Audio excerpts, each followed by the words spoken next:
பிரகதி பல்நோக்கு மருத்துவமனையில் ரோபோட்டிக் மூட்டு மாற்று அறுவை சிகிச்சை பிரிவு துவக்கம். புதிய மையத்தை தமிழக செய்தி மற்றும் தமிழ் வளர்ச்சித்துறை அமைச்சர் மு.பே. சாமிநாதன் துவக்கி வைத்தார்.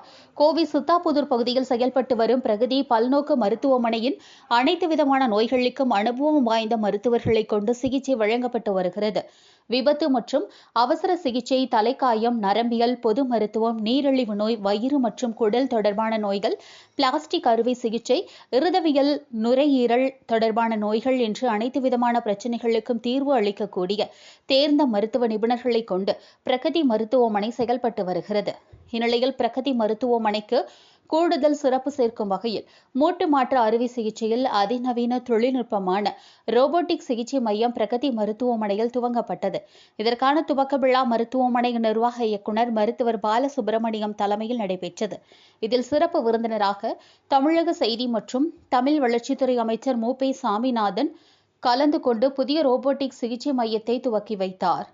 இதுகுறித்து பிரகதி மருத்துவமனையின் தலைவர் மருத்துவர் பாலசுப்ரமணியன் கூறுகையில், ஏற்கனவே பல்துறை சிகிச்சையில் சிறப்பாக செயல்பட்டு வந்த பிரகதி மருத்துவமனையில் தற்போது புதியதாக துவங்கப்பட்டுள்ள ரோபோட்டிக் மூட்டு மாற்று அறுவை சிகிச்சை மையம் வாயிலாக மூட்டு மாற்று அறுவை சிகிச்சைக்கு வரும் நோயாளிகளுக்கு விரைவாக சிகிச்சை வழங்குவதோடு சிகிச்சை பெறுபவர்கள் விரைவில் குணமடைந்து இயல்பு நிலைக்கு திரும்ப முடியும் என்றும் அவர் தெரிவித்தார்.